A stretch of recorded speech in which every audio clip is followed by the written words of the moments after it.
Hi, it's Linda Lee, and I have another Eco Dye review for you. This particular batch was done in my aluminum pot with the coffee that I accumulated over a week.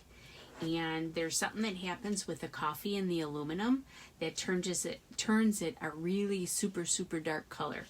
So I have that, and then I also have this one I did on the stovetop. This one here, let me grab that, I did inside the oven in a roasting pan, and the only thing that was in the water was coffee. So I'm actually going to show you that one first. And this I did with drawing paper. And then I also had some fabric in the bath too. So let me just kind of move that aside, and I'll show it to you in a minute. Some of it came out really clear where you can see, the leaves, and some of it came out on the muddled side. I'm kind of debating which side I like better. These sides are really cool to craft with because you can use it on a background without, sacrificing something that's more defined image-wise. So if you were doing a book and they were pages, this might be, something that you wouldn't embellish as much as this side here. And also, either side is good for actually writing because this isn't really super dark. But here's another one that, you can still see the leaf outlines, but it's less defined than this side of the paper. So I don't know really why that happened, because it's kind of that way with most of them, where one side is a little more defined and the other side is a little more muddled. Because what I do is I layer, I have the paper, I spray it with my alum water, then I layer in the leaves and I spray it with alum water, and then I put spray the other paper with alum water and I put it down, and then I just keep layering it and doing it over and over again. So I don't know if it's the actual finish on the drawing paper itself that makes a difference. See, this one is kind of muddled where you still see the leaves, but this one here, it's less muddled and a little more defined. But these turned out really great. I've kind of fallen for this particular technique. It's a little easier in, the construction of, putting it together. But I like that I have my papers are flat. I don't have to kind of fold them and tie it together like I do the other technique. But just like anything, it's just a matter of preference. Now these particular ones have more yellow in them than the previous few. So it was just probably the combination of plants that I was using. I did not use any coleus in this batch. This here is one whole branch that had yellow flowers on them. I actually gathered these plants from my brother's house. I have never used them before. I have no idea what they were. And silly me, I didn't take pictures of them before I did it. But next time I go over there, I'll snip some more. This is carnation, a red carnation.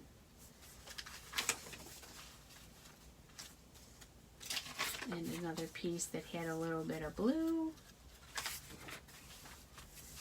Aren't they cool though?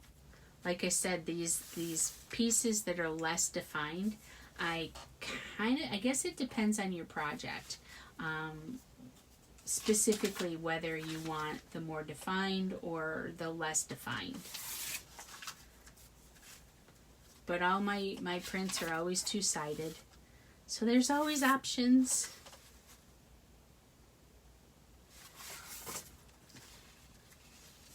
This is really cool.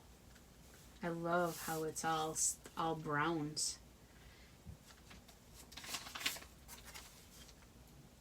And this one's got some yellows. And again, this was a different plant that I had gotten from my brothers. And I, again, don't know what it was. I don't know why I didn't take pictures. Usually I do. This is all brown. These were like seed pods. And I got these from one of the trees that are out in front of the clinic where I work. All brown.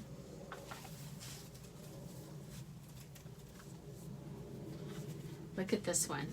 So this was a different kind of paper. So what I do is usually when I put stuff in the pot, I have cardboard on the top and the bottom, and I make like a sandwich out of it and wrap it all up. Here, I just kind of layer it in the pot, and then I needed something on the top before I layered up in the tiles that I showed you in a previous video to keep it weighted down. So what I do is when I get home from purchasing my papers, I kind of take them out of the pad bindings that they have. So this here is the cover from one of the mixed media pads that I bought. So for this particular batch, what I did is I have the back piece from the book that they come in, and I put it on top, and then I put the weight on top of this so that the stuff that I used to weigh it down didn't do any damage to the papers. Well, this here is just multiple layers as well. So there are 3 layers to it. It was, these are those layers. So this is what was face down on the leaves. Then the middle piece, which is this right here. So then this was down here. And then this was the piece that was on the top part of all of it. So once I started taking this stuff out of, the water, this actually all separated and gave me different materials again that I can use. So this one's still really heavy. It didn't split apart, but it had paper on the top and the bottom of what I did. So because it's a different kind of paper, it took to the dyeing or whatever I had in the water to influence it a little different.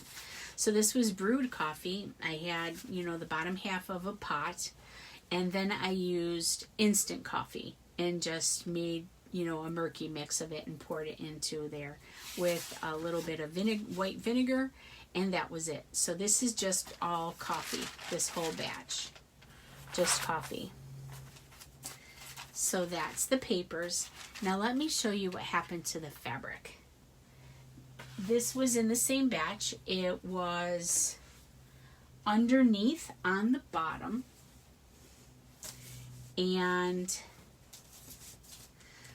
what I did is, no, it wasn't on the bottom. It was on top. And what I did is these on the bottom. Then I had the fabric.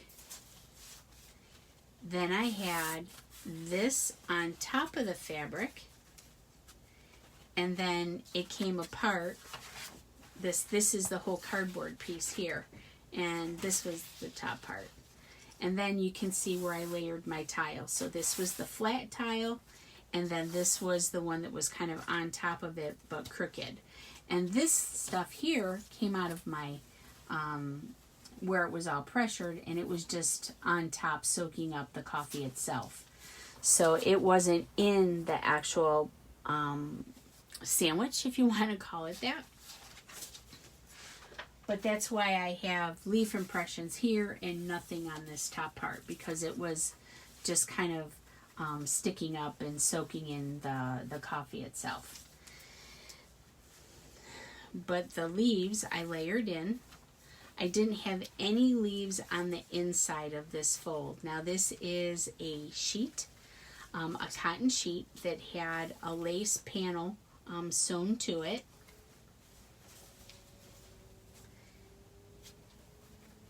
And you can see where I had the different leaves kind of layered in. There's some really pretty impressions here. So this can be used for like a journal cover. Let's see what the width is on this.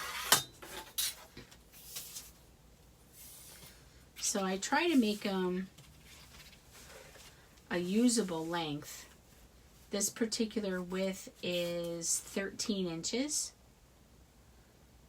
So if it were folded in half, you know, our normal papers are like 11 inches. If you're using like copy paper that's been, you know, distressed in some way. So this could very easily be some kind of journal cover over top of our typical size. And then the length is the width of, I think this might have been like a juvenile sheet. It's 30 inches folded in half, so it's 60 inches wide.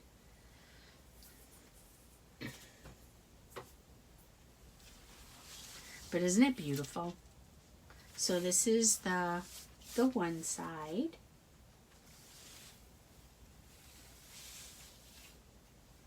And then, oops, sorry. This is the other side. Are you stable yet? The other side. Look at those beautiful colors. And here you can see this was the uppermost. So some of the sediment from the coffee, you know, boiled up and settled on the fabric. So that piece was on the most top. If we look at the back side, it's kind of like the papers. It's still got impressions, but it's more muddled. So it's less defined. So let me show you more of that.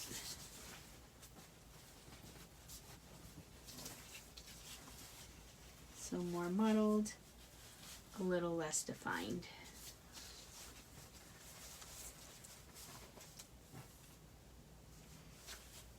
So that's the brown. This was the stuff that was in my stove. Now the stuff that was on the top, or in my oven, I guess it was. This was in my oven. The stuff that was on the stove top, this is the grungy gold. Gold as in everybody loves it. So again, this was the same just coffee. I did put a little bit of vinegar in it just before I used it in my eco dye itself. This is fabric, so I'm going to set this aside and show you those in a minute. And then I have a couple more pieces here.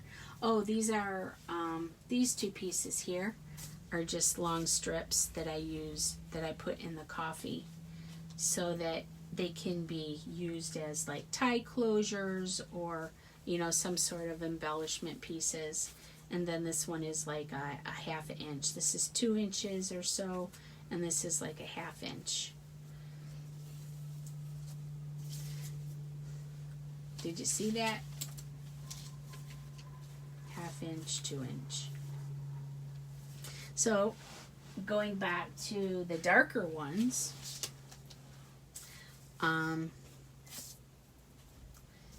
this here, I don't know that I've ever had anything turn out this dark.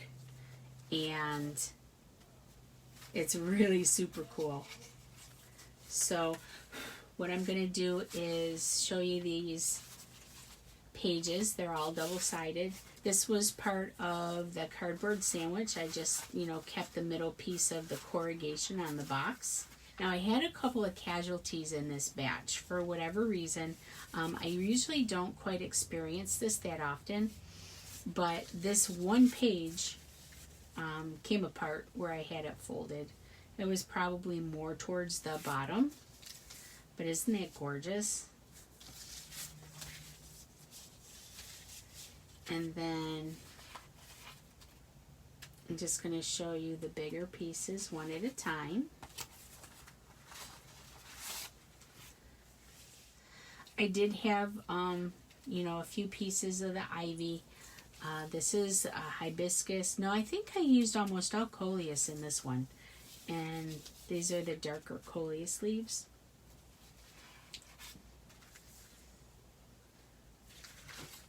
So this is a piece here that I haven't used before, I don't think. It's just got a little purple flower on the top and the leaves are really dark. It doesn't really render any color out like the coleus does, but I was able to get some impressions of the leaves. So I had some red carnations, that's where the blue came from.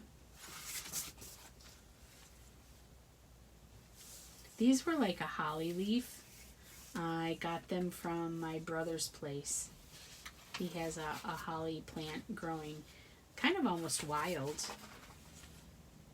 So these here are the red carnations. This is the Schefflera that I use. I don't have any ferns in this particular batch. Look at this one. Oh, it's beautiful how the color kind of seeped. Isn't that beautiful? I don't often see that type of reaction. Ooh, there's a little piece of carnation still, how it turned blue. But it kind of messed up my hands. I did this Thursday. At filming, this is Saturday. So I'm still scrubbing my fingers. I haven't dipped them in bleach or anything, but I could wear gloves. But when I'm taking stuff away from the paper, you know, I like to feel it. Because this is like I said earlier, the paper was a little more delicate in this batch.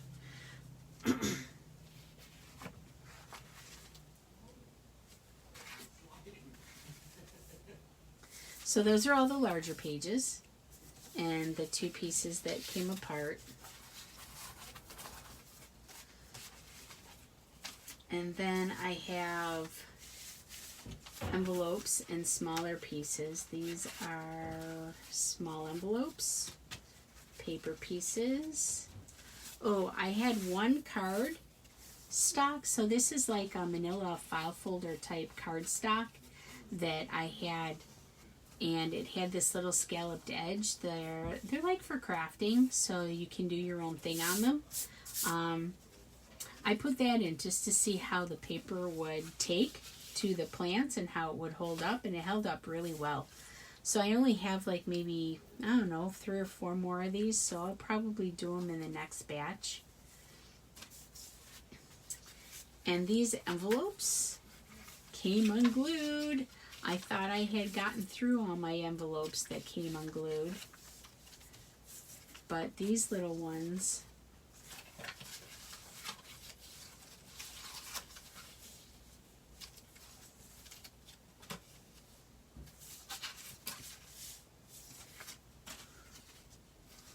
aren't they cool looking? So there's a big leaf. And then all the muddling on the inside. So you can hide things on the inside, or you can do some journaling. This one was a little casualty too. So this one came apart.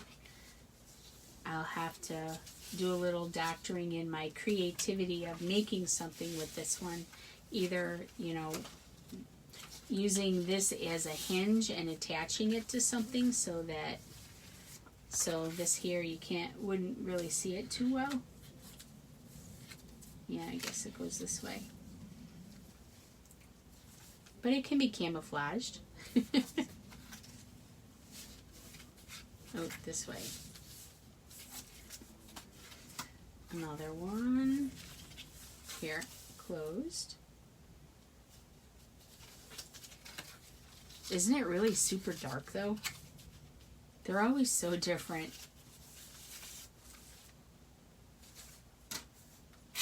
And then this is just individual cards that I had layered inside. And 2 more of these, I think.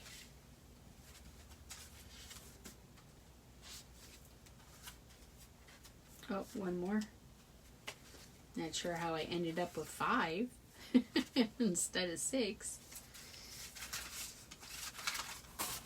And then this paper here is the drawing paper, so you can kind of see where it came out of the pad and cut into pieces. But isn't that beautiful?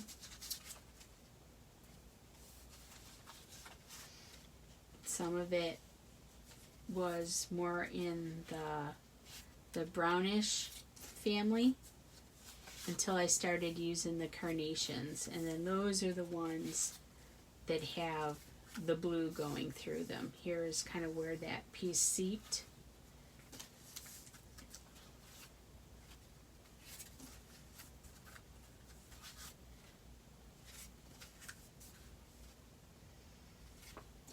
And then I have the larger envelopes. Now these did not come unglued. So this is the back side, or the front side, and the back side. And these didn't come unglued. And these are our regular craft envelopes. Here's another little piece that tore. I'm pretty fortunate I don't get too much tearing. But that's just a matter of being really, really super careful.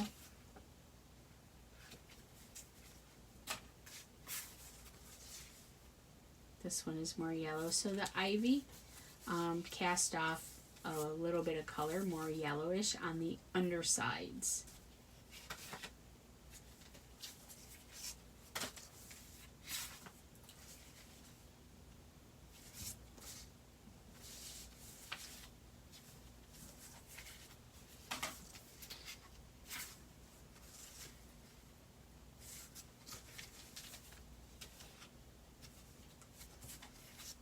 But I think one of the reasons this came so completely dark is because I used a lot of the coleus, which are the darker, real deep purple or red-ish type leaves.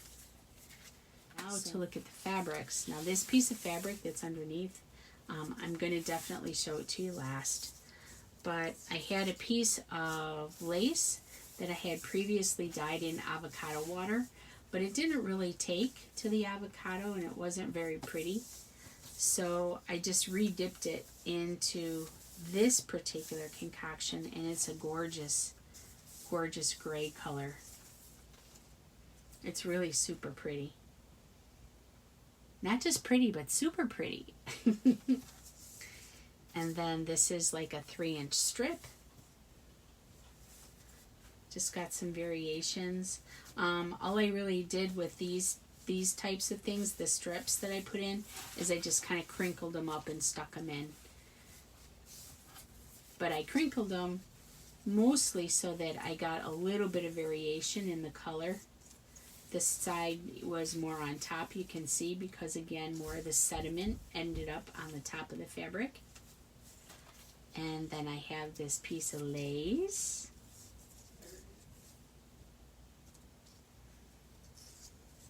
Isn't this gorgeous? This is a pretty good length too. I didn't measure how long it is. This is kite string, and I let this kite string kind of boil in with it so that I had, you know, one more piece of some sort of texture that matched. And then these little guys here, the scrap piece of lace. Here, let me move this side so you can see. Scrap piece of lace. This one is a 2-inch strip of fabric.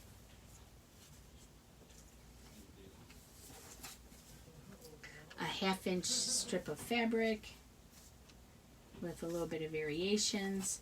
I just wanted stuff to kind of coordinate and match. So if I, you know, sold it as a bundle or some kind of like kit or collection, I had this little random piece. I put that in there too. And then you might have seen these in a previous find video that I got from, you know, my thrifting ventures. But what I did with these is I put leaves only on one side though, and just had it folded. And I just kind of let it muddle through the other side. So there's like a front side on this. And then this is the under. So you can kind of see where these leaves and branches seeped all the way through to the back. And I have one more of those.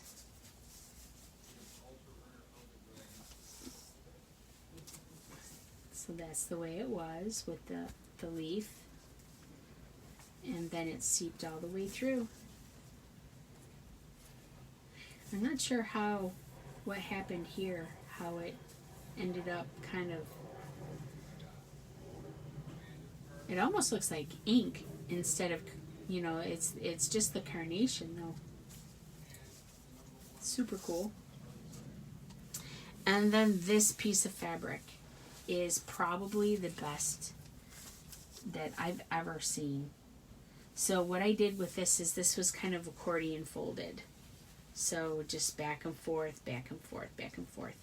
Let me try and show it to you in a systematic way.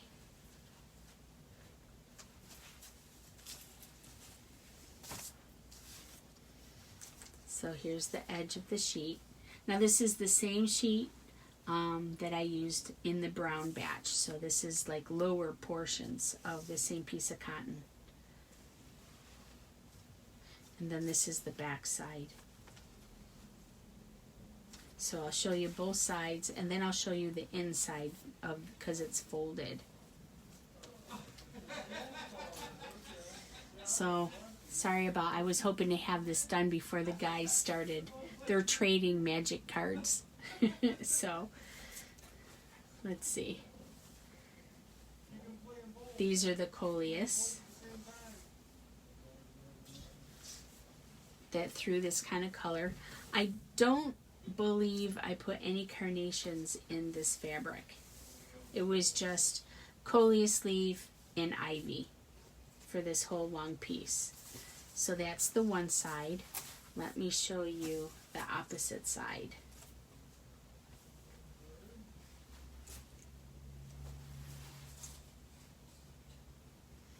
Isn't this awesome? Now the piece on this is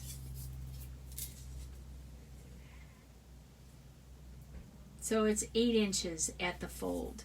So the whole thing is going to be 16 inches.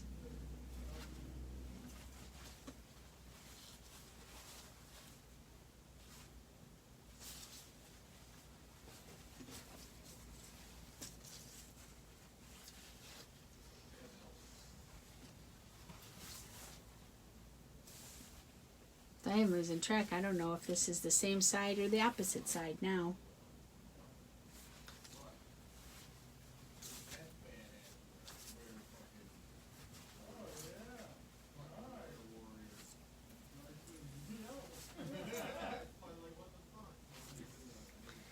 And let's show you the inside of it now. So that side's going to be the more detailed because that's where the plants were, and then the back side is just as beautiful. It's just more muddled in the coloring, less definition. Isn't it pretty? I am so happy with this particular fabric. I think I need to do more like this. What do you think? Let me know. You guys are the ones that I do it for. I haven't hardly kept any of my fabrics. I've been just sending them off. You know, people request them and I sell it and then it's gone. So anyway, this is what I wanted to show you. Thanks for hanging out with me. I appreciate all the Facebook messages, and you know, I don't get a lot of the YouTube comments because everybody pretty much messages me personally, and that's okay. I appreciate that. I do enjoy going back and forth with my how-to stuff, and I guess I need to do another kind of a process video, especially with this technique, because I'm getting a lot of chatter because everything is so dark and grungy. So ta-da! Isn't it great? I'm so happy. All right, I'm going to let you go. Enjoy the rest of your day. Thanks again for hanging out. I appreciate you. Take care.